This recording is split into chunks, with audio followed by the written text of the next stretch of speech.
Odisha state open university MA Odia course third semester आलोचना करबा MA OD 10 पाश्चात्य काव्य तत्व समालोचना पद्धतिर ब्लॉक 1 पाश्चात्य काव्य तत्वर संक्षिप्त इतिहास। आज आलोचना करबा द्वितीय एकक क्लासिसिज्म और रोमांटिसिज्म यार आत्म परीक्षण प्रश्न उत्तर आलोचना करबा। प्रथम रही संक्षिप्त उत्तरमूलक प्रश्न। एक नंबर एक कहला टीएस इलियट क्लासिक संज्ञा संपर्क कौन कही। उत्तर है आधुनिक जुगर कवि गुरु और समालोचक टीएस इलियट क्लासिक स्वरूप निरूपण करने को जाई तांको रचित पुस्तक व्हाट इज क्लासिक रे कही a classic can only occur when a civilisation is mature, when a language and literature are mature, and it must be the work of a mature mind. It is the importance of that civilization and of that language, as well as the comprehensiveness of the mind of the individual poet, which gives the universality. अर्थात जेतेबेले भाषा साहित्य समृद्ध बा परिपुष्ट हुए सेतेबेले सभ्यतार अभिवृद्धि संभव हुए। यही एक समृद्ध समय एक परिपक्व मानसिकता मध्यरु क्लासिक सृष्टि आत्मप्रकाश करिथाए। यह ही क्लासिक सृष्टि को सार्वजनीन रूप प्रदान करिथाए। एभली भावरे टीएस इलियट निजर मत रखिचंती एही क्लासिक संज्ञा संपर्क रे। परवर्ती प्रश्न एक ख नियो क्लासिक जुगर अभ्युदय संपर्क आलोचना कर। उत्तर है अतीतर परंपरा तथा ऐतिह्यबोध को जाबुड़ी धरी बसी क्लासिकवाद क्रमे परिवर्तित होगाकू लगिला। यार संज्ञा परिवर्तन सामाजिक प्रेक्षापट धीरे धीरे होगाकू लगिला। गभीर भाव सांगकू गांभीर्यपूर्ण भाषा क्लासिक चिरंतन आवेदन को आउ धरी रखिबारे समर्थ हो पारिला नहीं। सामाजिक प्रेक्षापट यही क्लासिकवादर संज्ञा धीरे धीरे बदलीगला। मध्ययुगीय धर्मविश्वास और लाटिन भाषार बहुल प्रयोग मध्य क्लासिक साहित्यर अभिव्यंजना निमित्त पर्याप्त सुजोग सृष्टि हो पारिला नहीं। 1453 ख्रीष्टाब्द ग्रीक साम्राज्यर मध्य पतन घटिला। ग्रीक पंडित माने सबू इटाली को पलायन कले। इटालीर साहित्यिक मानक सह एही ग्रीक विद्वान मानकर भावर विनिमय घटिला, जहाँफल एक नुआ साहित्यिक जुग पाई पथ परिष्कार है। प्राचीन साहित्य कृति गुड़िकर नवमूल्यायन आरंभ है। क्लासिक भावधारा धीरे धीरे बदल जाई ता स्थान रे जन्म नेला एही नियो क्लासिक जुग। आलोचना करवा। परवर्ती प्रश्न एक ग नियो क्लासिक गोष्ठी केउ तीनोटी कथा उपरे गुरुत्व देउथिले। उत्तर है नियो क्लासिक गोष्ठी तीनोटी कथा उपरे मुख्यतः गुरुत्व देउथिले। गोटी है कल्पनार परिप्रकाश, आउ गोटी है बाह्य रूप वर्णन सौंदर्यर अभिव्यक्ति एवं आउ गोटी है रचनार निर्दिष्ट शैलीर प्रयोग। यह थिला एही नियो क्लासिसिज्म बा नव्य शास्त्रवाद को प्रतिष्ठित करुथबा प्रवक्ता मानकर मूल लक्ष्य। सप्तदश अष्टादश शताब्दी बेलू यही नियो क्लासिक जुगर प्रभाव फ्रांस रे मध्य अनुभूत होगाकू लगिला। कवि माने कल्पना को प्राधान्य देउथबारु साहित्य जगत रे एक अव्यवस्था देखादेला। बुअलो, लावस्यू और रापे प्रमुख लेखक यह दूर करी एही नियो क्लासिसिज्म बा नव्य शास्त्रवाद को प्रतिष्ठित कराइले। नव्य शास्त्रवाद प्रवक्ता हेले बुअलो। साहित्य सृष्टि निमंते से केतेक नीति नियम प्रणयन करथिले। भर्जिल, ओविड, होरोस एवं अरिस्टोटल काव्यादर्श को से मान्यता प्रदान मध्य करथिले। विशेषकर प्राचीन काव्य सिद्धांत को नव्य शास्त्रवादी माने गुरुत्व देउथिले। प्राचीन ग्रीक कृति किपरि नव्य लेखक निमित्त प्रेरणा प्रदानकारी हेबो एथिपाई ସେମାନେ ମୂଳ ଲକ୍ଷ୍ୟ ରଖିଥିଲେ। ଆଲୋଚନା କରିବା ପରବର୍ତ୍ତୀ ପ୍ରଶ୍ନ 1 ନମ୍ବର ଘ କ୍ଲାସିକ୍ ସ୍ରଷ୍ଟାମାନଙ୍କ ଦୃଷ୍ଟିରେ ପ୍ରକୃତି ପ୍ରତି ସମ୍ମାନ ବୋଧ କିପରି ରହିଥିଲା ଦର୍ଶାଅ। ଉତ୍ତର ହେଲା କ୍ଲାସିକ୍ ସ୍ରଷ୍ଟାମାନଙ୍କ ଦୃଷ୍ଟିରେ ପ୍ରକୃତି ସର୍ବଦା ଉଚ୍ଚ ଆସନ ଲାଭ କରିଥିଲା। କଳା କହିଲେ ସୁନ୍ଦର ପ୍ରକୃତିର ଯଥାଯଥ ରୂପାୟନ ବୋଲି ଏମାନେ ଗ୍ରହଣ କରିନେଇଥିଲେ, ଯାହା ପାଠକ ପାଇଁ ବିଶ୍ୱସନୀୟ। ସେଭଳି ବସ୍ତୁକୁ ନେଇ କାବ୍ୟ ଜଗତରେ ସ୍ଥାନ ଦେଇଥିଲେ। ପ୍ରକୃତି ଚିତ୍ରଣ ମାଧ୍ୟମରେ ଅବାସ୍ତବ ଜଗତର ବର୍ଣ୍ଣନା ଏମାନଙ୍କର ନୀତି ବିରୁଦ୍ଧ ଥିଲା।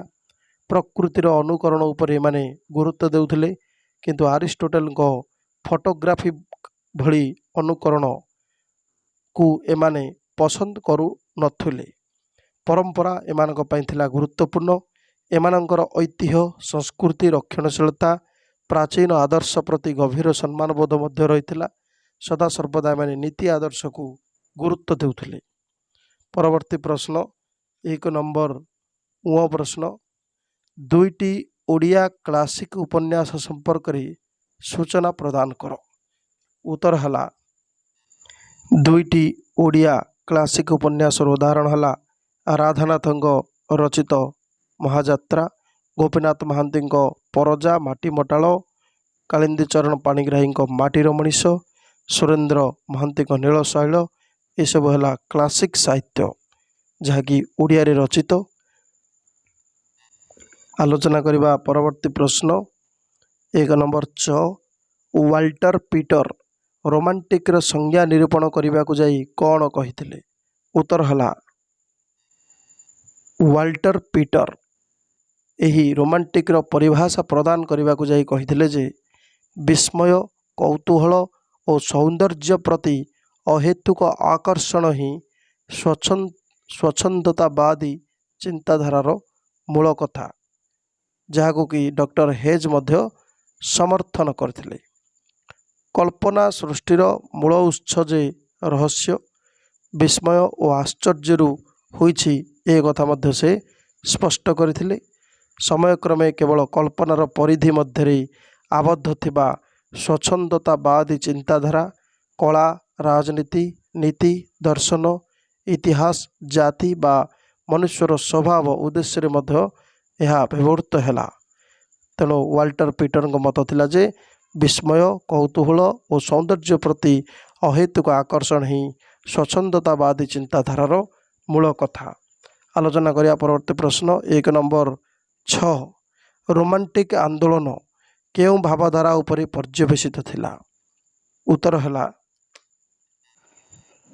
ରୋମାଣ୍ଟିକ୍ ଆନ୍ଦୋଳନ ମୁଖ୍ୟତଃ 3ଟି ଭାବଧାରା ପ୍ରେକ୍ଷାପଟରେ ଘଟିଥିଲା, ଯଥା ଫରାସୀ ବିପ୍ଳବରେ ରୁଷଙ୍କ ବ୍ୟକ୍ତି ସ୍ୱାତନ୍ତ୍ର୍ୟ ପ୍ରତିଷ୍ଠା ଉପରେ ଗୁରୁତ୍ୱ ଦେବା, ଦ୍ୱିତୀୟରେ ସାମାଜିକ ସ୍ତରରେ ଫରାସୀ ରାଷ୍ଟ୍ର ବିପ୍ଳବର ପ୍ରଭାବ, ତୃତୀୟ ଥିଲା ଜର୍ମାନୀର କାଣ୍ଟ ଏବଂ ହେଗେଲଙ୍କ ପ୍ରବର୍ତ୍ତିତ ଅତୀନ୍ଦ୍ରିୟବାଦୀ ଚେତନା। ଏସବୁ ଭାବଧାରାର ପ୍ରେକ୍ଷାପଟରେ ରୋମାଣ୍ଟିକ୍ ଆନ୍ଦୋଳନ ଗଢ଼ି ଉଠିଥିଲା। ପରବର୍ତ୍ତୀ ପ୍ରଶ୍ନ 1 ନମ୍ବର ରୋମାଣ୍ଟିକ୍ କବିମାନଙ୍କ ସୌନ୍ଦର୍ଯ୍ୟଗ୍ରାହୀ ଦୃଷ୍ଟିଭଙ୍ଗୀ ସମ୍ପର୍କରେ ସୂଚନା ପ୍ରଦାନ କର। ଉତ୍ତର ହେଲା ରୋମାଣ୍ଟିକ୍ କବିଗଣଙ୍କ ମତ ଥିଲା ଯେ ସକଳ କଳା ସୃଷ୍ଟିର ମୂଳ କାରଣ ହେଉଛି ସୌନ୍ଦର୍ଯ୍ୟ। ସୌନ୍ଦର୍ଯ୍ୟ ମଣିଷର ଅନ୍ତର୍ଜଗତର ଏକ ଅନିର୍ବଚନୀୟ, ଅବର୍ଣ୍ଣନୀୟ, ବିଶୁଦ୍ଧ ଉପଲବ୍ଧି। ଜାଗତିକ ନୀତିନିୟମ ଦ୍ୱାରା ସୌନ୍ଦର୍ଯ୍ୟର ସ୍ୱରୂପ ଉଦ୍ଘାଟନ ଅସମ୍ଭବ। କେବଳ କଳ୍ପନା ହିଁ ଏହି ଅସମ୍ଭବକୁ ସମ୍ଭବ କରିଥାଏ। କଳ୍ପନା ବଳରେ ବ୍ୟକ୍ତିତ୍ୱର ବନ୍ଧନ ଦୂରେଇ ଯାଏ। ଅତୀତର ସ୍ମୃତି ପୁନଃ ଉଜ୍ଜୀବିତ ହୁଏ। ବିଶ୍ୱ ପ୍ରକୃତିର ରୂପ ରସ ରୂପକର ଭୋକ୍ତା ପାଲଟିଯାଏ। ସୌନ୍ଦର୍ଯ୍ୟ ରୂପକ ସାପେକ୍ଷ ଅନୁଭୂତି ବଳରେ ରୋମାଣ୍ଟିକ୍ ସ୍ରଷ୍ଟା ପ୍ରକୃତିର ପ୍ରତିକୃତି ଅଙ୍କନ କରିପାରେ। ଏହି ଦିବ୍ୟ ମୁହୂର୍ତ୍ତ ସାଧାରଣକୁ ଅସାଧାରଣରେ ପରିଣତ କରିଦିଏ। ଅଦୃଷ୍ଟ ଜଗତ ସହିତ କବିର ସମ୍ବନ୍ଧ ଯୋଡ଼ି ହୋଇଯାଏ। ସୌନ୍ଦର୍ଯ୍ୟଜନିତ ତୃପ୍ତିର ପରିପ୍ରକାଶ ଘଟେ। ଏହା କେବେ ଅବସାଦ ଆଣେ ନାହିଁ। ସେଥି ନିମିତ୍ତ ଦୃଷ୍ଟପୂର୍ବ ହୋଇ ମଧ୍ୟ ଅଦୃଷ୍ଟ ଭାବେ ପ୍ରତୀୟମାନ ହୁଏ। ଏଇଭଳି ଭାବେ ରୋମାଣ୍ଟିକ୍ କବିମାନଙ୍କର ସୌନ୍ଦର୍ଯ୍ୟଗ୍ରାହୀ ଦୃଷ୍ଟିଭଙ୍ଗୀର ସୂଚନା ମିଳେ। ପରବର୍ତ୍ତୀ ପ୍ରଶ୍ନ 1 ନମ୍ବର ଝ ରାଧାନାଥଙ୍କ ରୋମାଣ୍ଟିକ୍ ପ୍ରବଣତା ସମ୍ପର୍କରେ ଆଲୋଚନା କର। ଉତ୍ତର ହେଲା କବିବର ରାଧାନାଥ ରାୟଙ୍କ ରୋମାଣ୍ଟିକ୍ ପ୍ରବଣତା ସବୁଜ ଯୁଗର କବିମାନଙ୍କ ରୋମାଣ୍ଟିକ୍ ପ୍ରବଣତା ଠାରୁ ଭିନ୍ନ। ରାଧାନାଥ ରୋମାଣ୍ଟିକ୍ ଅତୀତ ପ୍ରୀତି ପ୍ରେମ ପ୍ରଣୟ ଉପରେ ପର୍ଯ୍ୟବେସିତ ଥିଲାବେଳେ ସବୁଜ କବିମାନଙ୍କ ରୋମାଣ୍ଟିକ୍ ପ୍ରବଣତା ପ୍ରେମ ପ୍ରଣୟ ସାଙ୍ଗକୁ ଏକ ଅଜ୍ଞାତ କଳ୍ପନାମୟ ଜଗତ ଆଡ଼କୁ ପ୍ରସାରିତ ହେଉଥିଲା। ଏହି ପ୍ରସାରିତ ଦୃଷ୍ଟିଭଙ୍ଗୀ ମଧ୍ୟରେ ପ୍ରେମ ପ୍ରଣୟ ପ୍ରକୃତି ସୌନ୍ଦର୍ଯ୍ୟ ମାନବାୟିତ ଚିନ୍ତା ରହସ୍ୟବାଦ ସବୁକିଛି ପରିସରଭୁକ୍ତ ହେଉଥିଲା। କିନ୍ତୁ ରାଧାନାଥ ରାୟଙ୍କର ଥିଲା ସ୍ୱତନ୍ତ୍ରତା। ରୋମାଣ୍ଟିକ୍ ପ୍ରେମ ପ୍ରଣୟ ଇତ୍ୟାଦି ସହ ପ୍ରକୃତି ଓ ସୌନ୍ଦର୍ଯ୍ୟ ବର୍ଣ୍ଣନାରେ କବି ହୋଇ ଉଠୁଥିଲେ ଶତମୁଖର। ଯେପରିକି ତାଙ୍କ ଚିଲିକା କାବ୍ୟରେ ଦେଖିବାକୁ ମିଳେ, ସୁନ୍ଦର ତୃପ୍ତିର ଅବସାଦ ନାହିଁ ଯେତେ ଦେଖୁଥିଲେ ନୂଆ ଦିଶୁଥାଇ। ସେହିପରି ଦୃଷ୍ଟପୂର୍ବ ହୋଇ ଅଦୃଷ୍ଟ ପ୍ରତୀତି ସୁନ୍ଦରପଣର ଚିରନ୍ତନ ରୀତି। ତେଣୁ ଏହିସବୁ ଦୃଷ୍ଟିକୋଣରୁ ବିଚାର କଲେ ରାଧାନାଥ ରାୟଙ୍କ ଏହି ରୋମାଣ୍ଟିକ୍ ପ୍ରବଣତା ବାସ୍ତବରେ ଅନନ୍ୟ ଥିଲା। ଆଲୋଚନା କରିବା ପରବର୍ତ୍ତୀ ପ୍ରଶ୍ନ 1 ନମ୍ବର ନ୍ୟ ରୋମାଣ୍ଟିକ୍ ସ୍ରଷ୍ଟାର ଦୁଇଟି ପ୍ରମୁଖ ବୈଶିଷ୍ଟ୍ୟ ସମ୍ପର୍କରେ ଆଲୋଚନା କର। ରୋମାଣ୍ଟିକ୍ ସ୍ରଷ୍ଟାର ଦୁଇଟି ପ୍ରମୁଖ ବୈଶିଷ୍ଟ୍ୟ। ଉତ୍ତର ହେଲା ରୋମାଣ୍ଟିକ୍ ସ୍ରଷ୍ଟାର ଦୁଇଟି ପ୍ରମୁଖ ବୈଶିଷ୍ଟ୍ୟ ହେଲା 1 କଳ୍ପନା ପ୍ରବଣତା, 2 ପ୍ରକୃତି ପ୍ରତି ଆତ୍ମୀୟତା। ପରବର୍ତ୍ତୀ ଆଲୋଚନା 2 ନମ୍ବର ଦୀର୍ଘ ଉତ୍ତରମୂଳକ ପ୍ରଶ୍ନ 2 କ କ୍ଲାସିକ୍ର ସଂଜ୍ଞା ଓ ସ୍ୱରୂପ ନିରୂପଣ କର। ଉତ୍ତର ହେଲା ବିଶ୍ୱ ସାହିତ୍ୟରେ କ୍ଲାସିକ୍ ଓ ରୋମାଣ୍ଟିକ୍ ଶବ୍ଦ ଦୁଇଟିକୁ ନେଇ ବହୁ ତର୍କ ବିତର୍କ ଆଲୋଚନା ପର୍ଯ୍ୟାଲୋଚନାର ସୂତ୍ରପାତ ଘଟିଛି। ଏକ ନୂଆ ସାହିତ୍ୟ ଧାରାର ମଧ୍ୟ ଅୟମାରମ୍ଭ ହୋଇଛି। ପ୍ରଥମେ ସାହିତ୍ୟ ରାଜ୍ୟରେ ନଥିବା କ୍ଲାସିକ୍ ଶବ୍ଦ ପରବର୍ତ୍ତୀ ସମୟରେ ସାହିତ୍ୟିକ ପରିମଣ୍ଡଳ ମଧ୍ୟକୁ ପ୍ରବେଶ କରିଛି। କ୍ଲାସିକ୍ ଦୃଷ୍ଟିଭଙ୍ଗୀକୁ ନେଇ ସାହିତ୍ୟ ସୃଷ୍ଟି ହୋଇଛି।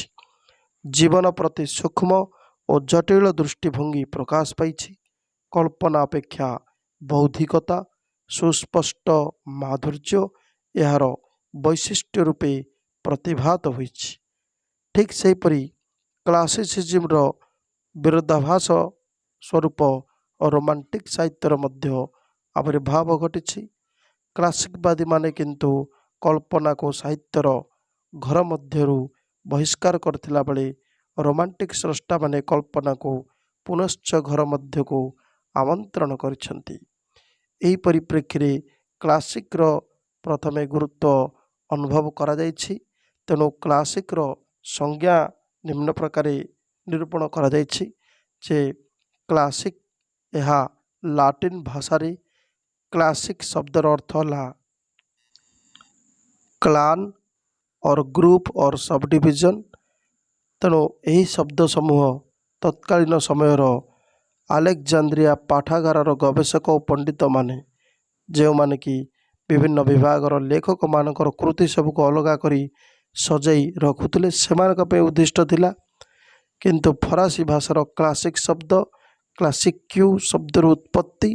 ଫ୍ରାନ୍ସରେ ଚତୁର୍ଦ୍ଦଶ ଲୁଇଙ୍କ ରାଜତ୍ୱ ସମୟକୁ କ୍ଲାସିକ୍ ଯୁଗ ବୋଲି ଅଭିହିତ କରାଯାଉଥିଲା। ତତ୍କାଳୀନ ସମୟରେ ଫରାସୀ ଲେଖକଗଣଙ୍କ ଦ୍ୱାରା ରଚିତ ହୋଇଥିବା ଗ୍ରନ୍ଥକୁ ଲକ୍ଷ୍ୟ କରି କ୍ଲାସିକ୍ ଶବ୍ଦର ବ୍ୟବହାର ମଧ୍ୟ କରାଯାଇଥିଲା। ଏଥିରୁ ଜଣାଯାଏ ଯେ ସ୍ୱତନ୍ତ୍ର ଶ୍ରେଣୀର ଗବେଷକ ଓ ସାହିତ୍ୟିକ ସମାଜର ପ୍ରତିପତ୍ତିଶାଳୀ ଓ ଧନବାନ ବ୍ୟକ୍ତିଙ୍କ କ୍ଷେତ୍ରରେ ହିଁ ଏହି କ୍ଲାସିକ୍ ଶବ୍ଦର ପ୍ରୟୋଗ କରାଯାଇଥିଲା। ପରବର୍ତ୍ତୀ ସମୟରେ ସାହିତ୍ୟ ରାଜ୍ୟରେ ଏହି କ୍ଲାସିକ୍ର ଅନୁପ୍ରବେଶ ଘଟିଲା। ଫଳତଃ ଚିରନ୍ତନ ଓ ଉଚ୍ଚାଙ୍ଗ ମୂଲ୍ୟବୋଧ ଧର୍ମୀ ସାହିତ୍ୟ କୃତି ସୃଷ୍ଟି ହେଲା, ଯାହାକୁ କୁହାଗଲା କ୍ଲାସିକ୍ ସାହିତ୍ୟ। କ୍ଲାସିକ୍ର ସଂଜ୍ଞା ଦେବାକୁ ଯାଇ ଟି.ଏସ୍. एलियट कहते जे जेतेबेले भाषा साहित्य समृद्ध बा परिपुष्ट हुए सेतेबेले सभ्यतार अभिवृद्धि संभव हुए। एही भली एक समृद्ध समय एक परिपक्व मानसिकता मध्यरु क्लासिक सृष्टि आत्मप्रकाश पाइଥାଏ। यह ही क्लासिक सृष्टि को सार्वजनीन रूप प्रदान करଥାଏ। ଖ୍ରୀଷ୍ଟପୂର୍ବ ଦ୍ୱିତୀୟ ଶତାବ୍ଦୀରେ ଅଭିଜାତ ବର୍ଗର ସାହିତ୍ୟିକଙ୍କ ସୃଷ୍ଟିକୁ ପ୍ରଥମେ କ୍ଲାସିକ୍ ସାହିତ୍ୟ କୁହାଯାଉଥିଲା। ଏହି ସମୟର ସାହିତ୍ୟିକ ଔଲସ୍ ଗେଲିୟସ୍ ସେ ନିଜ ରଚନାରେ ଅଭିଜାତ ବର୍ଗର ଲେଖକ ଓ ସାଧାରଣ ବର୍ଗର ଲେଖକଙ୍କ ମଧ୍ୟରେ ପ୍ରଭେଦ ମଧ୍ୟ ଦର୍ଶାଇଥିଲେ। ପ୍ରାଥମିକ ପର୍ଯ୍ୟାୟରେ ଏକ ନିର୍ଦ୍ଦିଷ୍ଟ ଶ୍ରେଣୀର ଜନସାଧାରଣଙ୍କ ନିମନ୍ତେ ଅଭିଜାତ ବର୍ଗର ଲେଖକମାନଙ୍କ ଦ୍ୱାରା ରଚିତ ସୃଷ୍ଟିକୁ କୁହାଯାଉଥିଲା କ୍ଲାସିକାଲ ବା କ୍ଲାସିକ୍ ସାହିତ୍ୟ। ସମୟକ୍ରମେ ଏହି କ୍ଲାସିକାଲ ସାହିତ୍ୟ ସକଳ ଜନସାଧାରଣମାନଙ୍କ ପାଖରେ ପହଞ୍ଚି ପାରିଥିଲା। ପ୍ରାଚୀନ ଗ୍ରୀକ୍ ରୋମାନ ଏବଂ ବିଭିନ୍ନ ଦେଶର ବିଶିଷ୍ଟ ରଚନାକୁ କ୍ଲାସିକାଲ ସାହିତ୍ୟର ଆଖ୍ୟା ମଧ୍ୟ ପ୍ରଦାନ କରାଗଲା। ବର୍ତ୍ତମାନ ଆଲୋଚନା କରିବା ଏହି କ୍ଲାସିକ୍ ସାହିତ୍ୟର ସ୍ୱରୂପ। ପ୍ରାଚୀନ ପରମ୍ପରା ଐତିହ୍ୟ ଭଳି ଉଚ୍ଚତର ସତ୍ୟ ହେଉଛି ଏହି କ୍ଲାସିକ୍ ସାହିତ୍ୟର ପ୍ରାଣ। ଅପୂର୍ବ କାରୁକାର୍ଯ୍ୟ ଖଚିତ ଉତ୍ତୁଙ୍ଗ କଳାକୃତି ସହିତ ଏହି କ୍ଲାସିକ୍ ସାହିତ୍ୟ ହେବ ତୁଳନୀୟ। କ୍ଲାସିକ୍ ସାହିତ୍ୟ ସବୁବେଳେ ଶାଶ୍ୱତ ଭାବଧାରା ଅର୍ଥାତ୍ ସତ୍ୟ ଶିବ ସୁନ୍ଦରର ଉପାସନା କରେ। ସଂସାରର ରୂପ ବୈଚିତ୍ର୍ୟ କ୍ଲାସିକ୍ ସାହିତ୍ୟର ବିସ୍ତୃତ ପରିମଣ୍ଡଳ ମଧ୍ୟରେ ରୂପାହିତ ହୋଇଥାଏ। ରୂପ ମାଧ୍ୟମରେ ରୂପାତୀତର ପରିକଳ୍ପନା କ୍ଲାସିକ୍ ସାହିତ୍ୟରେ ହିଁ କେବଳ ସମ୍ଭବ ହୋଇଥାଏ। ବ୍ୟକ୍ତିଗତ ଭାବନାକୁ ଏଥିରେ ପରିହାର କରି ସାମୂହିକ ଚେତନା ଉପରେ ଏଠି ପ୍ରାଧାନ୍ୟ ଦିଆଯାଇଥାଏ। ସାମୂହିକ ଆନନ୍ଦ ପ୍ରଦାନ ଅପେକ୍ଷା ଚିରନ୍ତନ ଆନନ୍ଦର ପରିପ୍ରକାଶ ଉପରେ କ୍ଲାସିକ୍ ସ୍ରଷ୍ଟା ଗୁରୁତ୍ୱ ଦେଇଥିବାରୁ ଏହାର ଏକ ସର୍ବକାଳିକ ଆବେଦନ ମଧ୍ୟ ରହିଛି। ସେଥିପାଇଁ କ୍ଲାସିକ୍ ସୃଷ୍ଟି ଏକ ନିର୍ଦ୍ଦିଷ୍ଟ ମାନ ଦେଇ ଗତି କରେ। ବହୁ କାହାଣୀ କିମ୍ବଦନ୍ତୀ ଇତିହାସ ପୁରାଣର ପରିକଳ୍ପନାରେ କ୍ଲାସିକ୍ ସାହିତ୍ୟ ସମୃଦ୍ଧ। ବିବିଧ କଥାବସ୍ତୁ ମଧ୍ୟରେ ସାମଞ୍ଜସ୍ୟ ରକ୍ଷା କରି ମୂଳ କଥାବସ୍ତୁ ସହିତ ଯୋଡ଼ି କ୍ଲାସିକ୍ ସ୍ରଷ୍ଟା ଉଚ୍ଚାଙ୍ଗ ସାହିତ୍ୟିକ କୃତି ସୃଷ୍ଟି କରନ୍ତି। ସର୍ବଦା ସେ ନିର୍ମାଣକର୍ତ୍ତାର ଭୂମିକା ନିର୍ବାହ କରିଥାନ୍ତି, ମାତ୍ର ସେ ଭବିଷ୍ୟ ବକ୍ତା ନୁହନ୍ତି। ମଣିଷର ମହନୀୟ ଗୁଣାବଳୀର ଚିତ୍ର ଅଙ୍କନ, ମନୁଷ୍ୟତ୍ୱର ପ୍ରତିଷ୍ଠା, ଆଦର୍ଶ ନୈତିକତାର ଦ୍ୱାହି ଦେଇ ମାନବତାବାଦର ପ୍ରଚାର ଓ ପ୍ରଶସ୍ତି ଗାନ ଉପରେ କ୍ଲାସିକ୍ ସ୍ରଷ୍ଟା ଗୁରୁତ୍ୱ ଦେଇଥାନ୍ତି। ସେଥିପାଇଁ ଜୀବନ ଯନ୍ତ୍ରଣାରୁ ମୁକ୍ତି ପାଇବା ପାଇଁ ପଳାୟନବାଦୀ ଦୃଷ୍ଟିଭଙ୍ଗୀକୁ କ୍ଲାସିକ୍ ସ୍ରଷ୍ଟା ପରିତ୍ୟାଗ କରି ଆନନ୍ଦ ଉଲ୍ଲାସ ମଧ୍ୟରେ ଆତ୍ମବିସ୍ମୃତ ହେବା ହେଉଛି କ୍ଲାସିକ୍ ସ୍ରଷ୍ଟାର ମୂଳ ଲକ୍ଷ୍ୟ। ତେଣୁ ଜୀବନର ଏତାଦୃଶ ବାସ୍ତବ ରୂପର ପ୍ରତିଫଳନ କ୍ଲାସିକ୍ ସାହିତ୍ୟରେ ହିଁ ଘଟିଥାଏ। କ୍ଲାସିକ୍ ସାହିତ୍ୟ ଚିରନ୍ତନ ମୂଲ୍ୟବୋଧ ଉପରେ ପର୍ଯ୍ୟବେସିତ। ଏହି ପ୍ରତିଷ୍ଠିତ ଭାବଧାରାର ପ୍ରକାଶନ ନିମିତ୍ତ ସ୍ୱତନ୍ତ୍ର ଭାଷା ଶୈଳୀର ଆବଶ୍ୟକତା ରହିଛି। କ୍ଲାସିକ୍ ସାହିତ୍ୟର ଭାଷା ପ୍ରୟୋଗ ବିଧି ସମ୍ପର୍କରେ ଆଲୋଚକ ବିଭୂତି ପଟ୍ଟନାୟକ କୁହନ୍ତି, କ୍ଲାସିକ୍ ସାହିତ୍ୟର କଥାବସ୍ତୁର ଗତି ଧୀର, ଭାବ ଗମ୍ଭୀର, ଭାଷା ଓ ଭଙ୍ଗୀ ମଧ୍ୟ ଗମ୍ଭୀର। ଭାଷା ପ୍ରୟୋଗରେ ସଂଯମ ଓ ପରିମିତି ବୋଧ ହେଉଛି ଏହାର ଅନ୍ୟତମ ବୈଶିଷ୍ଟ୍ୟ। ପ୍ରକାଶ ଭଙ୍ଗୀରେ ପ୍ରଗଳ୍ଭତା, କଳ୍ପନା ବିଳାସରେ ଅସଲଗ୍ନତା କ୍ଲାସିକ୍ର ଧର୍ମକୁ ନଷ୍ଟ କରିଦିଏ। ପୁଣି କ୍ଲାସିକ୍ ଭାବ ଯେହେତୁ ଗଭୀର, ତାହାର ଭାଷା ମଧ୍ୟ ସେହିପରି ଗାମ୍ଭୀର୍ଯ୍ୟପୂର୍ଣ୍ଣ ହେବା ଆବଶ୍ୟକ। ସେଥିପାଇଁ କଥିତ ଆଞ୍ଚଳିକ ଭାଷାରେ କ୍ଲାସିକ୍ କାବ୍ୟ ଓ ନାଟକ ରସୋତ୍ତୀର୍ଣ୍ଣ ହୋଇପାରେ ନାହିଁ ବୋଲି ପ୍ରାଚୀନ ଗ୍ରୀକ୍, ରୋମାନ ଓ ସଂସ୍କୃତ ଭାଷାରେ ଏହା ପ୍ରଥମେ ରଚିତ ହୋଇଥିଲା। ପରମ୍ପରା ଓ ଐତିହ୍ୟବୋଧକୁ ଜାବୁଡ଼ି ଧରିଥିବା କ୍ଲାସିକବାଦର ସଂଜ୍ଞା କିନ୍ତୁ ପରବର୍ତ୍ତୀ ସମୟରେ ସାମାଜିକ ପ୍ରେକ୍ଷାପଟରେ ଧୀରେ ଧୀରେ ବଦଳି ଯାଇଛି। ଗଭୀର ଭାବ ସାଙ୍ଗକୁ ଗାମ୍ଭୀର୍ଯ୍ୟପୂର୍ଣ୍ଣ ଭାଷା କ୍ଲାସିକ୍ର ଚିରନ୍ତନ ଆବେଦନକୁ ଆଉ ଧରି ରଖିବାରେ समर्थ हो पारि नहीं। मध्ययुगीय धर्म विश्वास और लाटिन भाषार बहुल प्रयोग मध्य क्लासिक साहित्यर अभिव्यंजना निमित्त आउ सुजोग सृष्टि हो पारि नहीं। पुनश्च 1453 ख्रीष्टाब्द ग्रीक साम्राज्यर पतन हेतु ग्रीकर पंडित माने इटाली को पलायन कर इटालीर साहित्यिक मानक सह ग्रीकर विद्वान मानकर भाव विनिमय घटी एवं एक नुआ साहित्यिक जुगर पथ परिष्कार होइछि। प्राचीन साहित्य कृति गुड़िकर नवमूल्यायन आरंभ होइछि। क्लासिक भाव द्वारा बदल जाई तार स्थान सृष्टि होइछि नियो क्लासिक जुग। एइभली भाव रे क्लासिक साहित्यर स्वरूप एवं संज्ञा आलोचना करा जाउतला। परवर्ती आलोचना 2 नंबर ख क्लासिक बादर वैशिष्ट्य संपर्क रे आलोकपात कर। उत्तर हला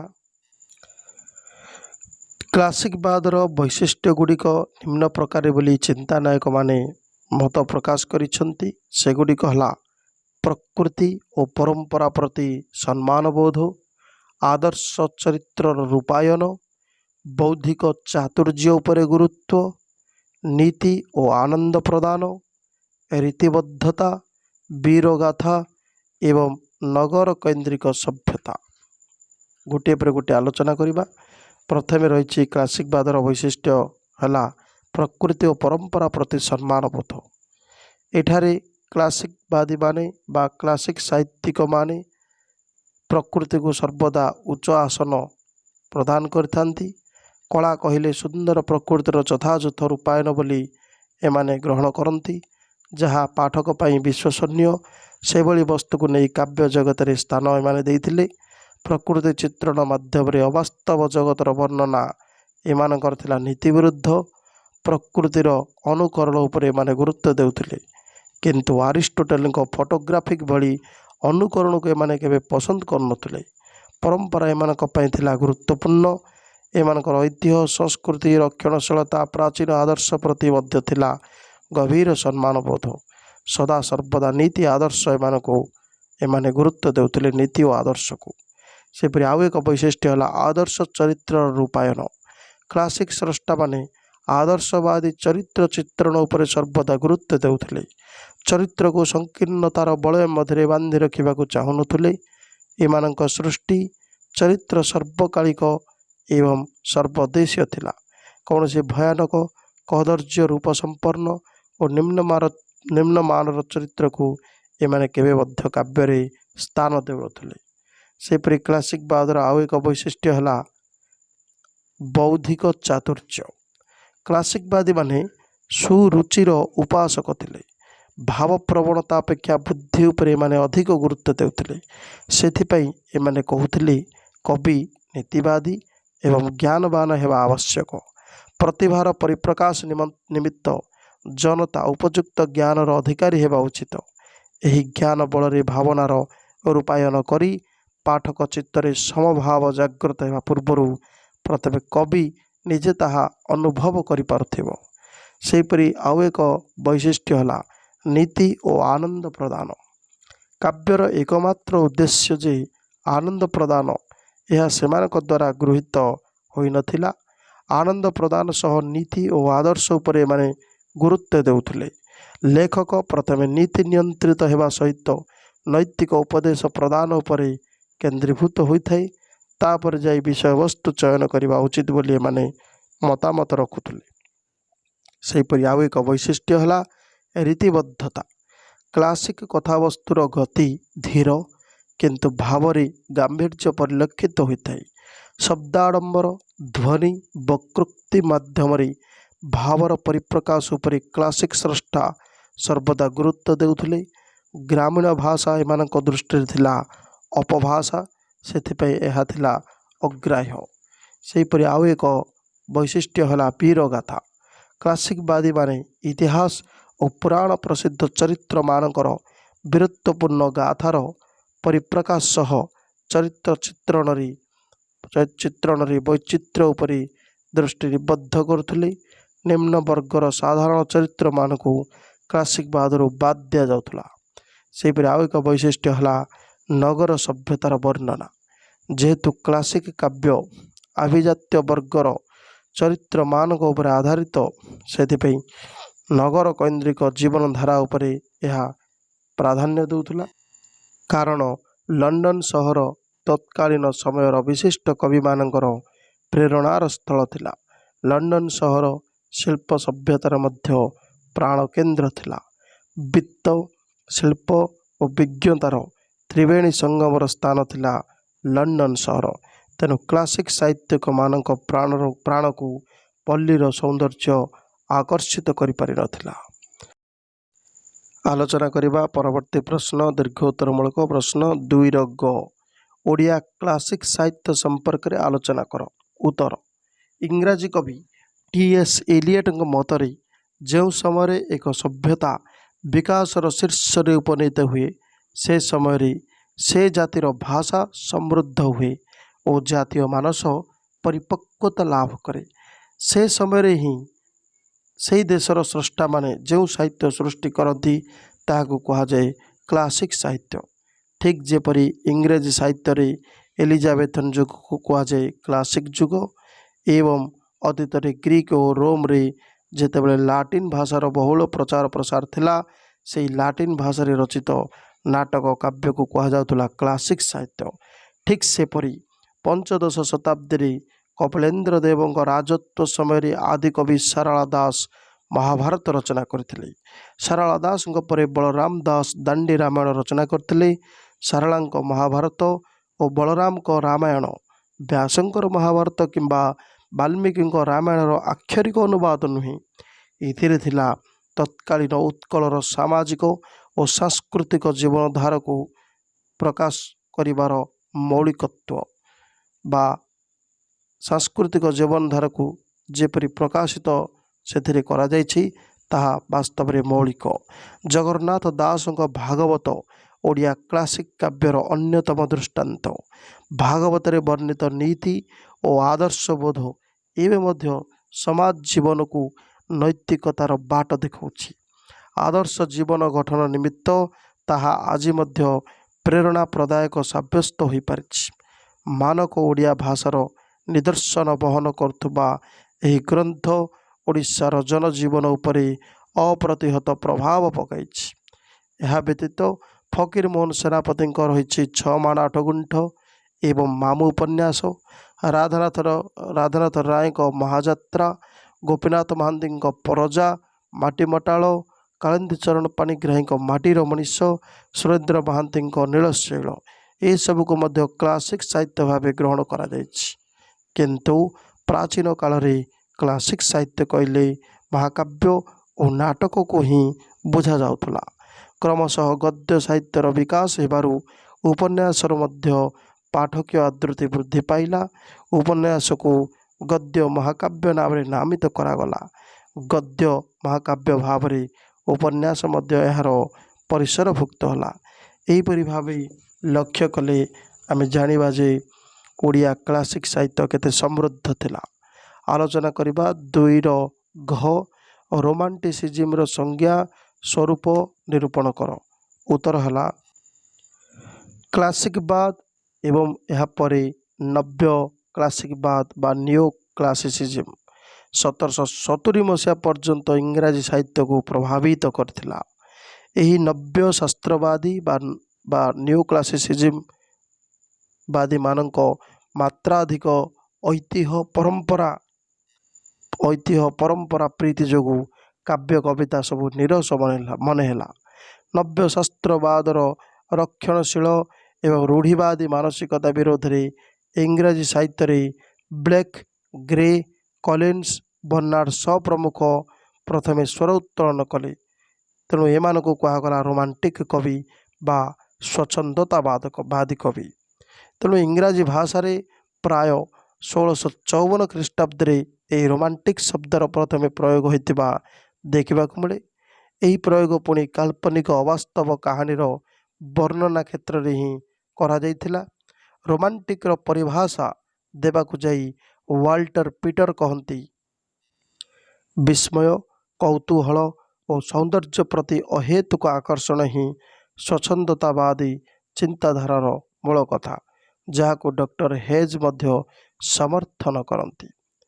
କଳ୍ପନା ସୃଷ୍ଟିର ମୂଳ ଉତ୍ସ ଯେ ରହସ୍ୟ, ବିସ୍ମୟ ଓ ଆଶ୍ଚର୍ଯ୍ୟରୁ ହୋଇଛି ଏହାକୁ ମଧ୍ୟ ସେ ସ୍ପଷ୍ଟ କରିଥିଲେ। ସମୟକ୍ରମେ କେବଳ କଳ୍ପନାର ପରିଧି ମଧ୍ୟରେ ଆବଦ୍ଧ ଥିବା ସ୍ୱଚ୍ଛନ୍ଦତାବାଦୀ ଚିନ୍ତାଧାରା କଳା, ରାଜନୀତି, ନୀତି, ଦର୍ଶନ, ଇତିହାସ, ଜାତି ବା ମନୁଷ୍ୟର ସ୍ୱଭାବ ଉଦ୍ଦେଶ୍ୟରେ ମଧ୍ୟ ବ୍ୟବହୃତ ହେଲା। ଅଷ୍ଟାଦଶ ଶତାବ୍ଦୀର ଶେଷ ବେଳକୁ ଓ ଊନବିଂଶ ଶତାବ୍ଦୀର ପ୍ରାରମ୍ଭରେ ଇଂରାଜୀ ସାହିତ୍ୟ ଜଗତରେ ପ୍ରାଚୀନ ପ୍ରଥା ପଦ୍ଧତିର ପରିବର୍ତ୍ତନ ପାଇଁ ଅନେକ ଗୁଡ଼ିଏ ଭାବଧାରାର ଉନ୍ମେଷ ଘଟିଲା। ସ୍ଥାନ, କାଳ, ପାତ୍ର ଭାବରେ ଏହାର ବିବିଧ ରୂପ ମଧ୍ୟ ପରିଲକ୍ଷିତ ହେଲା। ପ୍ରାଚୀନ ସଂସ୍କାରର ପରିବେଷ୍ଟନୀ ଦୂରେଇ ଯାଇ ନୂଆ ଦିଗନ୍ତର ସନ୍ଧାନ ମିଳିଲା। ଏହି ଭାବଧାରାର ଯଥାର୍ଥ ରୂପାୟନ ଥିଲା ରୋମାଣ୍ଟିସିଜିମ୍। ସୌନ୍ଦର୍ଯ୍ୟମୟୀ ପ୍ରକୃତିର ଚିତ୍ରାୟନ, ପ୍ରକୃତିର ଭୀଷଣ ଅପ୍ରାକୃତିକତା ଓ ଅତିଲୌକିକତାର ଚିତ୍ର, ସଂସ୍କୃତି, ଐତିହ୍ୟ, ସ୍ଥାନୀୟ ପରିବେଶର ବର୍ଣ୍ଣନା ମଧ୍ୟରେ ଏହା ଆବଦ୍ଧ ହେଲା। କ୍ରମେ ଏସବୁ ସହ ବିଷାଦ ବା ଅବସାଦ ବା ମେଲାନକୋଲି ଏସବୁକୁ ମଧ୍ୟ ସମ୍ପୃକ୍ତ କରାଗଲା। ଆଲୋଚନା କରିବା ରୋମାଣ୍ଟିସିଜିମ୍ର ସଂଜ୍ଞା। ଫରାସୀ ଭାଷାରେ ରୋମାଣ୍ଟିକ୍ ଶବ୍ଦ ଭାବରେ ପ୍ରଥମେ ରୁଷୋଙ୍କ ଦ୍ୱାରା ଏହା ବ୍ୟବହାର କରାଯାଇଥିଲା। ରୋମାଣ୍ଟିକ୍ ଶବ୍ଦଟି ପ୍ରାଚୀନ ଫରାସୀ ଭାଷା ରୋମାଞ୍ଜରୁ ଆସିଛି। 1790 ମସିହା ବେଳକୁ ଇଂଲଣ୍ଡ ଓ ଜର୍ମାନୀରେ ଏହି ଆନ୍ଦୋଳନ ତୀବ୍ରତର ହେବାକୁ ଲାଗିଲା। 1797 ମସିହାରେ ଫ୍ରେଡରିକ୍ ସ୍ଲେଗେଲ ରୋମାଣ୍ଟିକ୍ ଶବ୍ଦର ସଂଜ୍ଞା ଏବଂ ପ୍ରାରୂପ ନିରୂପଣ କରିବାକୁ ଯାଇ 125 ପୃଷ୍ଠାର ଏକ ସୁଦୀର୍ଘ ନିବନ୍ଧ ମଧ୍ୟ ରଚନା କରିଥିଲେ। ରୋମାଣ୍ଟିକ୍ ଚେତନାର ସଂଜ୍ଞା ପ୍ରସଙ୍ଗରେ ଗୋଥେ କହନ୍ତି ଯେ romanticism is disease, classicism is health. ଅର୍ଥାତ୍ ରୋମାଣ୍ଟିସିଜିମ୍ ରୁଗ୍ଣତାର ପରିଚାୟକ କିନ୍ତୁ କ୍ଲାସିକବାଦ ସ୍ୱାସ୍ଥ୍ୟବାନ। ରୋମାଣ୍ଟିସିଜିମ୍ର ପ୍ରୟୋଗ 1800ରୁ 1825 ମସିହା ମଧ୍ୟରେ ଇଂଲଣ୍ଡର କବି ଓ ସାହିତ୍ୟିକମାନଙ୍କ ଦ୍ୱାରା ଆଦୃତ ହେଲା। ସମୟକ୍ରମେ ଏହାର ପରିସର ପରିବ୍ୟାପ୍ତ ହେଲା। ସାହିତ୍ୟିକ ଆବେଦନ ସହିତ ରାଜନୀତି, କଳା, ଇତିହାସ, ଦର୍ଶନ, ଜାତି ବା ଗୋଷ୍ଠୀ, ମନୁଷ୍ୟର ସ୍ୱଭାବ କ୍ଷେତ୍ରରେ ମଧ୍ୟ ଏହି ଶବ୍ଦର ସବୁ ପ୍ରୟୋଗ କରାଗଲା। ୱାଟ୍ସ ଡାଣ୍ଟନଙ୍କ ମତରେ ରିନେସାନ୍ସ ଅଫ୍ ୱଣ୍ଡର ଅର୍ଥାତ୍ ଏହାକୁ କୁହାଗଲା ବିସ୍ମିତ ଭାବର ପୁନର୍ଜାଗରଣ ବା ରୋମାଣ୍ଟିସିଜିମ୍ କହିଲେ ବିସ୍ମିତ ଭାବନାର ପୁନର୍ଜାଗରଣ। ସେହିପରି ପିଟରଙ୍କ ମତରେ ଏଡ଼ିସନ୍ ଅଫ୍ ଷ୍ଟ୍ରଙ୍ଗନେସ୍ ଟୁ ବିୟୁଟି ଅର୍ଥାତ୍ ସୌନ୍ଦର୍ଯ୍ୟ ସହ ବିସ୍ମୟର ସମ୍ମିଶ୍ରଣ। ଭିକ୍ଟର ହ୍ୟୁଙ୍କ ମତରେ ସବ୍ଲିମିଟି ଇନ୍ ଲିଟରେଚର ଅର୍ଥାତ୍ ସାହିତ୍ୟରେ ଉଦାରତା। ରୁଷୋଙ୍କ ମତରେ ଦି ରିଟର୍ନ ଟୁ ନେଚର ପ୍ରକୃତି କୋଳକୁ ପ୍ରତ୍ୟାବର୍ତ୍ତନ। ଫରାସୀ କବି ବଦଲେୟର ଏହାକୁ ଏକ ନିର୍ଦ୍ଦିଷ୍ଟ ପରିସର ମଧ୍ୟରେ ସୀମିତ ନ କରି ଏହାର ବ୍ୟାପକ ପରିସର ଉପରେ ଗୁରୁତ୍ୱାରୋପ କରିଥିଲେ। ସମାଲୋଚକ C.S. ବାଉରା ତାଙ୍କ ମତରେ the word romantic has been used so often and for so many purposes that it is impossible to confine it to any single meaning, still less to attempt a new definition of it. ବର୍ତ୍ତମାନ ଆଲୋଚନା କରିବା ଏହି ରୋମାଣ୍ଟିସିଜିମ୍ର ସ୍ୱରୂପ। Romantic ଚେତନାର ମୁଖ୍ୟ ବିଭାଗ ମଧ୍ୟରେ ରହିଛି କଳ୍ପନା ପ୍ରବଣତା, ପ୍ରକୃତି ପ୍ରତି ଆତ୍ମୀୟତା, ବୁଦ୍ଧିବାଦ ବିରୋଧୀ ସ୍ୱର, ବ୍ୟକ୍ତିବାଦୀ ଚେତନା, ସୌନ୍ଦର୍ଯ୍ୟବୋଧ। ତେଣୁ ଏସବୁ ହେଉଛି ଗୋଟିଏ ପ୍ରମୁଖ ବିଷୟବସ୍ତୁ ରୋମାଣ୍ଟିକ୍ ଚେତନାର ବା ଯାହାକୁ କୁହାଯାଏ ମୁଖ୍ୟ ବିଭାଗ। ତେଣୁ ଏସବୁ ହେଉଛନ୍ତି ରୋମାଣ୍ଟିସିଜିମ୍ର ସ୍ୱରୂପ ଅନ୍ତର୍ଗତ। କଳ୍ପନା ବିଳାସ ଅର୍ଥାତ୍ ରୋମାଣ୍ଟିକ୍ କବି ସର୍ବଦା ବାସ୍ତବ ଜଗତରୁ ଦୂରେଇ ରହି ସୁଦୂରର କଳ୍ପଲୋକରେ ବିଚରଣ କରୁଥାଏ। ଯୁକ୍ତି ଅପେକ୍ଷା ଭାବାବେଗ ଉପରେ ଏମାନେ ଗୁରୁତ୍ୱ ଦିଅନ୍ତି। ସେମାନଙ୍କ ମତରେ ପରିଦୃଶ୍ୟମାନ ବାସ୍ତବ ଜଗତ ଅପେକ୍ଷା କଳ୍ପନା ଅଧିକ ଶକ୍ତିଶାଳୀ। ଏହି କଳ୍ପନା ସାମାନ୍ୟ ଧୂଳିକଣା ଭିତରେ ସ୍ୱର୍ଗୀୟ ଅନୁଭବ ଆଣିଦିଏ। ଅରଣ୍ୟରେ ଫୁଟିଥିବା ଫୁଲ ମଧ୍ୟରେ ସ୍ୱର୍ଗର ଅନୁଭବ ମଧ୍ୟ କରାଯାଇପାରେ। ସେଥିପାଇଁ ବ୍ଲେକ୍ ନିଜର ଲିଖିତ ଆଙ୍ଗୁରିସ୍ ଅଫ୍ ଇନସେନ୍ସରେ ସେ କହନ୍ତି, to see a world in a grain of sand and heaven in a wild flower Hold infinity in the palm of your hand and eternity in an hour। ଏଣୁ ପ୍ରତ୍ୟେକ ରୋମାଣ୍ଟିକ୍ କବିର କାବ୍ୟ ଜଗତ ସୃଷ୍ଟି ମୂଳରେ ଥାଏ କଳ୍ପନା। ଏହି କଳ୍ପନା ହେଉଛି ଏହାର ମୁଖ୍ୟ ସ୍ୱରୂପ। ସେହିପରି ରହିଛି ପ୍ରକୃତି ପ୍ରତି ଆତ୍ମୀୟତା। ଊନବିଂଶ ଶତାବ୍ଦୀର ଏକାଧାରରେ ରୋମାଣ୍ଟିକ୍ ଚେତନାର ବିକାଶ ସମୟ ଓ ବାସ୍ତବବାଦୀ ଚେତନାର ଏହା ଥିଲା ଉନ୍ମେଷ କାଳ। ବିଜ୍ଞାନର ନୂଆ ନୂଆ ଆବିଷ୍କାର, ଶିଳ୍ପ ସଭ୍ୟତାର ଅଗ୍ରଗତି, ଜୀବନ ଓ ଜଗତକୁ ନୂଆ ଦୃଷ୍ଟିରେ ଦେଖିବାର ପ୍ରବୃତ୍ତି ମଧ୍ୟ ପ୍ରଚଳିତ ଧାରଣା ଆଉ ବିଶ୍ୱାସକୁ ବଦଳାଇ ଦେଲା। ଶିଳ୍ପ ସଭ୍ୟତାର ବିକାଶ ଦ୍ୱାରା ଗ୍ରାମୀଣ ଜୀବନଧାରା ପ୍ରଭାବିତ ହେଲା। ରୋମାଣ୍ଟିକ୍ କବି ପାଖରେ ପ୍ରକୃତିର ଭୂମିକା ବେଶୀ ଗୁରୁତ୍ୱପୂର୍ଣ୍ଣ ମନେ ହେଲା। ସେ ପ୍ରକୃତିକୁ ପ୍ରାଣ ପରି ଭଲ ପାଇଲା। ସୂକ୍ଷ୍ମ କଳ୍ପନାନୁଭୂତି ମଧ୍ୟରେ ଆତ୍ମିକ ଅନୁଭବରେ ପ୍ରକୃତି କବିଙ୍କର ବର୍ଣ୍ଣନାରେ ଜୀବନ୍ତ ରୂପ ଲାଭ କଲା। ଏହିଭଳି ଭାବରେ ପ୍ରକୃତି ପ୍ରତି ଆତ୍ମୀୟତା ମଧ୍ୟ ରହିଛି ଏହି ରୋମାଣ୍ଟିସିଜମରେ। ଏହା ଏକ ପ୍ରମୁଖ ସ୍ୱରୂପ ଯାହାଦ୍ୱାରା ବ୍ୟକ୍ତି ସତ୍ତା ପ୍ରକୃତି ରୂପୀ ବସ୍ତୁ ସତ୍ତାକୁ ଠିକ୍ ଭାବେ ବୁଝିପାରେ। ଏହା ସହିତ ଏକ ଅନ୍ତର୍ନିହିତ ଯୋଗସୂତ୍ର ମଧ୍ୟ ରକ୍ଷା କରିଥାଏ। ସେଥିପାଇଁ କୁହାଯାଏ ମାନବର ଅସ୍ତିତ୍ୱ ସହ ପ୍ରକୃତି ଅଙ୍ଗାଙ୍ଗୀ ଭାବେ ଜଡ଼ିତ। ଏହା ହିଁ କଳ୍ପନାନୁଭୂତିର ମୁଖ୍ୟ ଉତ୍ସ। ମଣିଷ ମାଧ୍ୟମରେ ହିଁ ପ୍ରକୃତି ନିଜକୁ ବ୍ୟକ୍ତ କରେ। ଏଣୁ ରୋମାଣ୍ଟିକ୍ କବିମାନେ ପ୍ରକୃତି ମାଧ୍ୟମରେ ମାନବର ଅନ୍ତଃପ୍ରଦେଶକୁ ପ୍ରବେଶ କରି ଅନ୍ତର୍ନିହିତ ସତ୍ତାକୁ ଉଦ୍ଘାଟନ କରିବାରେ ସଫଳ ହୋଇପାରିଥାନ୍ତି। ସେହିପରି ଆଉ ଏକ ସ୍ୱରୂପ ରହିଲା ବୁଦ୍ଧିବାଦ ବିରୋଧୀ ସ୍ୱର।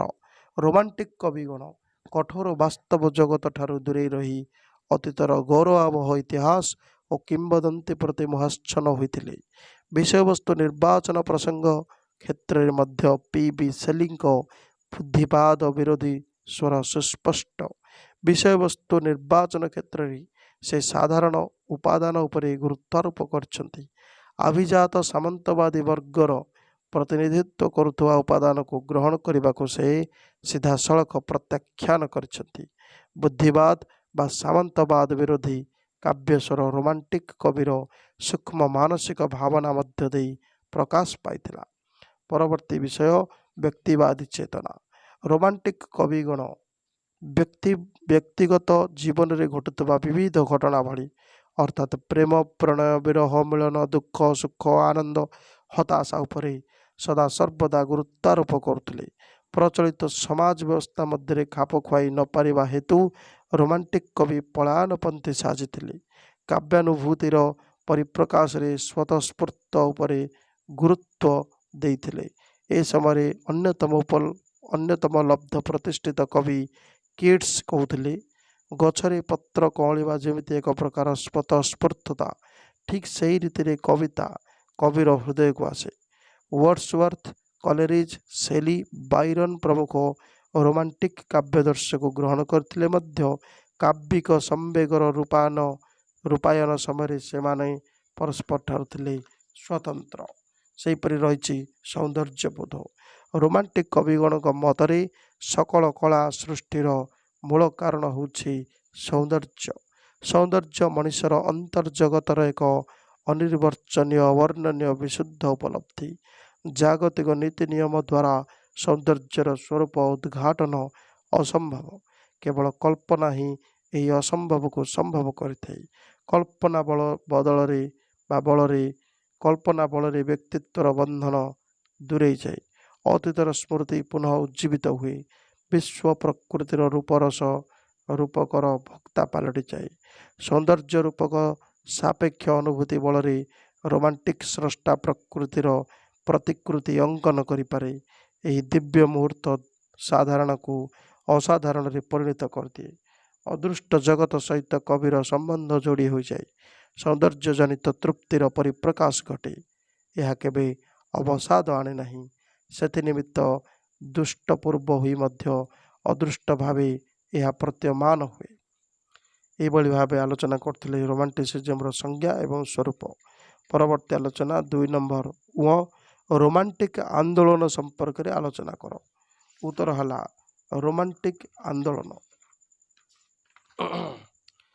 ଇଂରାଜୀ ସାହିତ୍ୟରେ ରୋମାଣ୍ଟିସିଜମ୍ ଭାବଧାରାର ପ୍ରେକ୍ଷାପଟରେ ମୁଖ୍ୟତଃ 3 ଘଟଣା କାର୍ଯ୍ୟ କରିଥିଲା। ଯେପରିକି ପ୍ରଥମ ହେଲା ଫରାସୀ ବିପ୍ଳବରେ ରୁଷଙ୍କର ବ୍ୟକ୍ତି ସ୍ୱାତନ୍ତ୍ର୍ୟ ପ୍ରତିଷ୍ଠା ଉପରେ ଗୁରୁତ୍ୱ। ଦ୍ୱିତୀୟ ହେଲା ସାମାଜିକ ସ୍ତରରେ ଫରାସୀ ରାଷ୍ଟ୍ର ବିପ୍ଳବର ପ୍ରଭାବ। ତୃତୀୟ ଜର୍ମାନର କାଣ୍ଟ ହେଗେଲଙ୍କ ପ୍ରବର୍ତ୍ତିତ ଅତୀନ୍ଦ୍ରିୟବାଦୀ ଚେତନା। ରୁସୋ ଇମିଲି ଦି ସୋସିଆଲ କଣ୍ଟ୍ରାକ୍ଟ, ନ୍ୟୁ ହୋରାସ୍ ଏହି ଗ୍ରନ୍ଥରେ 3ଟି କଥା ଉପରେ ଗୁରୁତ୍ୱାରୋପ କରିଥିଲେ। ଗୋଟିଏ ହେଲା ମଣିଷର ଜୀବନର ସର୍ବୋଚ୍ଚ ଅଧିକାର, ଦ୍ୱିତୀୟ ହେଲା ପ୍ରକୃତି ସହିତ ମାନବର ସମ୍ବନ୍ଧ, ତୃତୀୟ ହେଲା ପ୍ରେମର ପରାକାଷ୍ଠା। ରୁଷଙ୍କର ଉକ୍ତି ଥିଲା ଯେ man is born free but everywhere he is change. ସାମାଜିକ ଚେତନା କ୍ଷେତ୍ରରେ ବ୍ୟକ୍ତିର ସ୍ୱାତନ୍ତ୍ର୍ୟ ପ୍ରତିଷ୍ଠା ନିମିତ୍ତ ଉଦ୍ଦିଷ୍ଟ ଥିଲା। ଏମିଲି ବୁକ୍ରେ ବା ଏହି ପୁସ୍ତକରେ ସେ ଶିକ୍ଷା ଉପରେ ଗୁରୁତ୍ୱାରୋପ କରିଥିଲେ।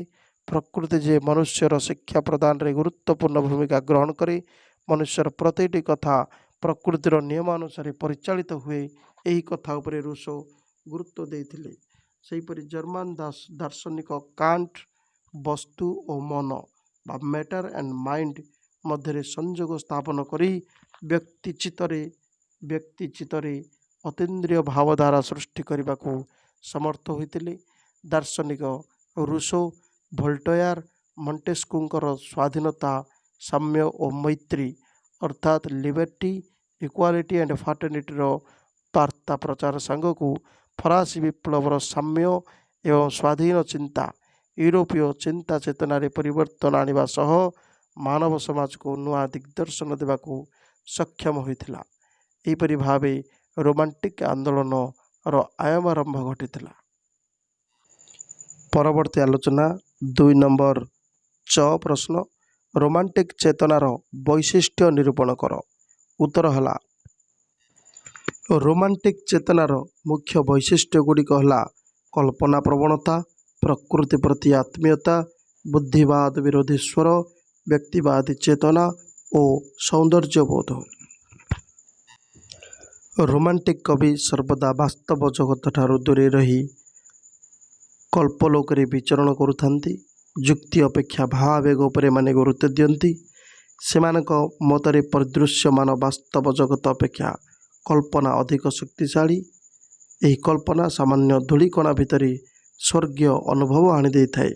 ତେଣୁ ରୋମାଣ୍ଟିକ ଚେତନାର ଏହା ଥିଲା ପ୍ରମୁଖ ବୈଶିଷ୍ଟ୍ୟ, କଳ୍ପନା ପ୍ରବଣତା। ସେହିପରି ପ୍ରକୃତି ପ୍ରତି ଆତ୍ମୀୟତା। ଏହି ପ୍ରକୃତି ପ୍ରତି ଆତ୍ମୀୟତା ମଧ୍ୟ ରୋମାଣ୍ଟିକ ଚେତନାର ବିକାଶ ସମୟ ଓ ବାସ୍ତବବାଦୀ ଚେତନାର ଉନ୍ମେଷ କାଳ ବୋଲି ପ୍ରମାଣିତ ହୋଇଛି। ବିଜ୍ଞାନର ନୂଆ ନୂଆ ଆବିଷ୍କାର, ଶିଳ୍ପ ସଭ୍ୟତାର ଅଗ୍ରଗତି, ଜୀବନ ଓ ଜଗତକୁ ନୂଆ ଦୃଷ୍ଟିରେ ଦେଖିବାର ପ୍ରବୃତ୍ତି ପ୍ରଚଳିତ ଧାରଣା ଓ ବିଶ୍ୱାସକୁ ବଦଳାଇ ଦେଇଥିଲା। ଶିଳ୍ପ ସଭ୍ୟତାର ବିକାଶ ଦ୍ୱାରା ଗ୍ରାମୀଣ ଜୀବନଧାରା ପ୍ରଭାବିତ ହୋଇଥିଲା। ସହରୀ ସଭ୍ୟତାର ନକଲି ଆକର୍ଷଣର ମୋହରେ ଗାଁର ସାଧାରଣ ଜନତା ବାନ୍ଧି ହୋଇ ପଡ଼ିଥିଲେ। ସେଥିପାଇଁ ତ ରୁସୋ ଲେଖିଥିଲେ ରିଟର୍ନ ଟୁ ନେଚର ବା ପ୍ରକୃତି କୋଳକୁ ପ୍ରତ୍ୟାବର୍ତ୍ତନ କରିବା। ରୋମାଣ୍ଟିକ କବି ପାଖରେ ପ୍ରକୃତିର ଭୂମିକା ଗୁରୁତ୍ୱପୂର୍ଣ୍ଣ ମନେ ହୋଇଛି। ସେ ପ୍ରକୃତିକୁ ପ୍ରାଣ ପରି ଭଲ ପାଇଛି। ସୂକ୍ଷ୍ମ କଳ୍ପନାନୁଭୂତି ମଧ୍ୟରେ ଆତ୍ମିକ ଅନୁଭବରେ ପ୍ରକୃତି ସେମାନଙ୍କ କବିତାରେ ଜୀବନ୍ତ ରୂପ ଲାଭ କରିଛି। ସେହିପରି ଆଉ ଏକ ବୈଶିଷ୍ଟ୍ୟ ବୁଦ୍ଧିବାଦ ବିରୋଧୀ ସ୍ୱର। ରୋମାଣ୍ଟିକ କବିଗଣ କଠୋର ବାସ୍ତବ ଜଗତଠାରୁ ଦୂରେଇ ରହି ଅତୀତର ଗୌରବବହ ଇତିହାସ ଓ କିମ୍ବଦନ୍ତୀ ପ୍ରତି ମୋହାଚ୍ଛନ୍ନ ମଧ୍ୟ ହୋଇଥିଲେ।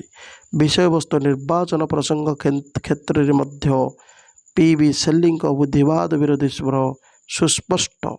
ବିଷୟବସ୍ତୁ ନିର୍ବାଚନ କ୍ଷେତ୍ରରେ ସେ ସାଧାରଣ ଉପାଦାନ ଉପରେ ଗୁରୁତ୍ୱାରୋପ କରିଛନ୍ତି। ଆଭିଜାତ ସାମନ୍ତବାଦୀ ବର୍ଗର ପ୍ରତିନିଧିତ୍ୱ କରୁଥିବା ଉପାଦାନକୁ ଗ୍ରହଣ କରିବାକୁ ସେ ସିଧାସଳଖ ପ୍ରତ୍ୟାଖ୍ୟାନ କରିଛନ୍ତି। ବୁଦ୍ଧିବାଦ ବା ସାମନ୍ତବାଦ ବିରୋଧୀ କାବ୍ୟସ୍ୱର ରୋମାଣ୍ଟିକ କବିର ସୂକ୍ଷ୍ମ ମାନସିକ ଭାବନା ମଧ୍ୟ ଦେଇ ପ୍ରକାଶ ପାଇଥିଲା। ସେହିପରି ରହିଛି ବ୍ୟକ୍ତିବାଦ ଚେତନା। ରୋମାଣ୍ଟିକ କବିଗଣ ବ୍ୟକ୍ତିଗତ ଜୀବନରେ ଘଟୁଥିବା ବିଭିନ୍ନ ଘଟଣାବଳୀ ଯଥା ପ୍ରେମ, ପ୍ରଣୟ, ବିରହ, ମିଳନ, ଦୁଃଖ, ସୁଖ, ଆନନ୍ଦ, ହତାଶା ଏସବୁ ଉପରେ ସର୍ବଦା ଗୁରୁତ୍ୱାରୋପ କରୁଥିଲେ। प्रचलित समाज व्यवस्था मध्य खाप खुआई न पारिबा हेतु रोमांटिक कवि पलायनपंथी साजिथिले। काव्यानुभूतिर परिप्रकाश रे स्वतःस्फूर्तता उपरे मध्य गुरुत्व देउथिले। ए समय अन्यतम लब्ध प्रतिष्ठित कवि किट्स कहूथिले, गछरे पत्र कअलिबा जेमिति एक प्रकार स्वतःस्फूर्तता, ठीक सेही रीति कविता कविर हृदय को आसे। वर्ड्सवर्थ, कलेरिज, शेली, बायरन प्रमुख रोमांटिक काव्यादर्श को ग्रहण करथिले मध्य काव्यिक संवेगर रूपायन समय से माने परस्पर ठारू स्वतंत्र थिले। आउ एक वैशिष्ट्य है सौंदर्य बोध। रोमांटिक कवि मानक मतरे सकल कला सृष्टिर मूल कारण हेउछि सौंदर्य। सौंदर्य मनुष्यर अंतर्जगतर एक अनिर्वचनीय अवर्णनीय विशुद्ध उपलब्धि। जागतिक नीति नियम द्वारा सौंदर्यर स्वरूप उद्घाटन असंभव। केवल कल्पना ही यही असंभव को संभव करि पारिथाए। कल्पना बल व्यक्तित्वर बंधन दूरे जाए, अतीतर स्मृति पुनः उज्जीवित हुए, विश्व प्रकृतिर रूप रस रूपकर भोक्ता पलटि जाए।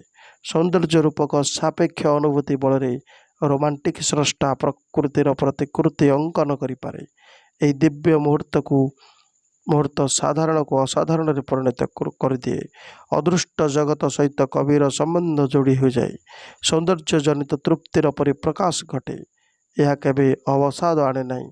से निमित्त दृष्टपूर्व ही मध्य अदृष्ट भावे प्रतीयमान हुए। एभली भावरे आलोचना करुले यही रोमांटिक चेतनार वैशिष्ट्य। परवर्ती आलोचना 2:6 ओडिया कवितारे रोमांटिक चेतना किपरि प्रतिफलित होइछि दर्शाओ। उत्तर हला कवितारे प्रकाशित कविर रोमांटिक सौंदर्यग्राही दृष्टिकोण हेउछि एक गुरुत्वपूर्ण दिग। हुएत यह व्यक्तिगत हो पारे, मात्र सौंदर्य दृष्टि हेउछि सार्वजनीन। यह कवितार गोटे पार्श्व।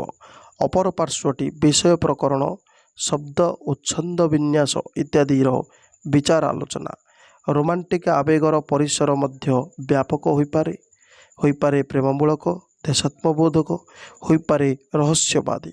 प्रेम, प्रणय, स्नेह, अनुराग, भल पाइबा ए समस्त शब्द एक अर्थ बहनकारी भली प्रतीयमान हेउथिले हे एमाने परस्पर ठारू स्वतंत्र एवं सूक्ष्म अनुशीलन ही भिन्न एक अनुभवर व्याख्या रखे।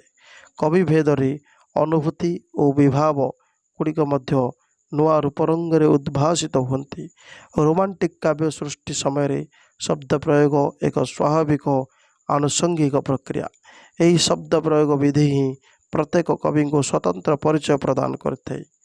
वर्तमान लक्ष्य करबा 2 जन प्राचीन ओडिया कवि निम्नोक्त उक्तिद्वयरू किपरि रोमांटिक निगूढ़ता एठी लक्ष्य करबा। सारला दास रचित नारायण बोलुछंती सुण मुनि व्यासे, कुमुद अगाध जले चंद्र जे आकाशे, 2 लक्ष योजन जे मध्यरे अंतर, कुमुद बंधु की पाई हेला सदर।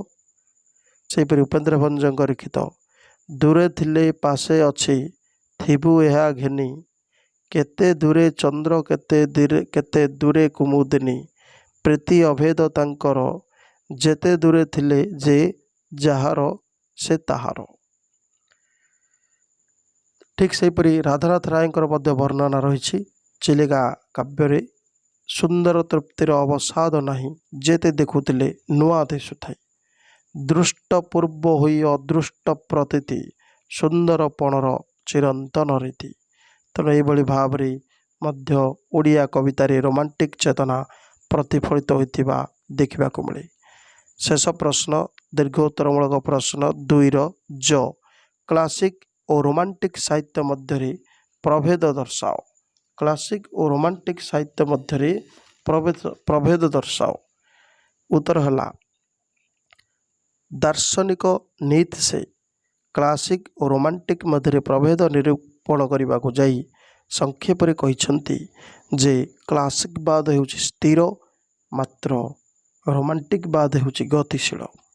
सेपरि मैडम डी स्टेल तांक मतरे क्लासिक स्रष्टा मनुष्य को देवता भावे ग्रहण न करी मनुष्य भावे ग्रहण करती, किंतु रोमांटिक कवि माने प्रकृतिर उद्दामता मध्यरे आत्मार अनुसंधान करछन्ति। क्लासिक स्रष्टा माने सर्वदा मन रखिथिले जे मनुष्यर एक सीमाबद्धता अछि, से सीमा पृथ्वी भितर आबद्ध। किंतु रोमांटिक स्रष्टा माने पृथ्वी बाहर एक कल्पलोकर सन्धान ब्रते थिले, वास्तवता को परिहार करी एक आत्यंतिक उत्कटतार पश्चात धावन करते। सेपरी क्लासिक साहित्य ग्रीक और रोम साहित्य बा रोमर प्राचीन साहित्य यही धारे लिखाई अन्य भाषार साहित्य को बुझाई थाए। मात्र रोमांटिक चेतना प्रत्येक कविर सर्जनशील सृष्टि मध्य रूपाहित होता है। क्लासिक वस्तुनिष्ठ भावनार निकटवर्ती होता भली रोमांटिक व्यक्तिनिष्ठ भावना उपरे गुरुत्वारोप करते। क्लासिक स्रष्टार आधारभूमि मानव जीवन और तार परिचित जगत होता बेले रोमांटिक स्रष्टा सुदूरर कल्पलोक प्रति अहेतुक आकर्षण भरी रही है।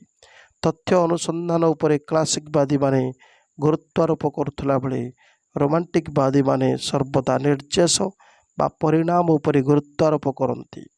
क्लासिकवादी माने शांति संतोष प्राप्ति सह विश्राम लोड़ती, मात्र रोमांटिकवादी माने दुस्साहसिक पदक्षेप नेबाकू पसंद करती। क्लासिक स्रष्टा माने ऐतिह्यवादी एवं परंपरावादी, रोमांटिक स्रष्टा माने किंतु यार विपरीत। क्लासिक स्रष्टा नीति नियम उपरे गुरुत्वारोप कला बेले रोमांटिक व्यक्तिगत विवेकबोध और आवेग उपरे गुरुत्व दिए। क्लासिक स्रष्टा काव्य औचित्य माधुर्य मर्यादा शांत अनुभव प्रति आकर्षित होता बेले रोमांटिक स्रष्टा उत्तेजना जिज्ञासा स्वतंत्र प्रयोग प्रति सदा यत्नशील रही थाए। ठीक सेहीपरि एस.आर. बानार्जी क्लासिसिज्म और रोमांटिसिज्म को यथाक्रमे उषा और प्रदोष सहित मत तुलना करछन्ति। पृथ्वी साहित्यर उषा काल क्लासिक साहित्यर सृष्टि होता बेले रोमांटिक साहित्य तार यथेष्ट परवर्ती काल विकास लाभ करथिला। क्लासिक साहित्य स्पष्ट दिवालोक झलसित होई तार दृष्टिभंगी और अभिमुख्य को स्पष्ट उज्ज्वल झपसा और आभिमुख्य को रहस्याच्छन्न करी रखिथिला। उषा काल आलोक उज्ज्वल एवं स्पष्ट, किंतु संध्यारे सही आलोक मलिन अस्पष्ट। संध्यारे अंधकार सब झापसा, आलोक पृथ्वी रमणीय देखा जाए। संध्यारे अंधकार सब झापसा आलोक पृथ्वी रमणीय देखा जाए। उज्ज्वल आलोक से रहस्य रमणीयता को आशा करने वृथा। तेणु यही मत रखिंट विभूति पट्टनायक साहित्यर सूचीपुत्र पुस्तक उभय। तेणु उभय क्लासिसिज्म और रोमांटिसिज्म ए दुई मतवाद समांतराल सरल रेखार गति करती। एक कथा सत, मात्र एमानकर लक्ष्य और उद्देश्य गोटे। साहित्यिक आदर्श सह कल्पना विलासी दृष्टिभंगीर समन्वय एक समृद्ध साहित्यिक परंपरा सृष्टि करथाए। धन्यवाद।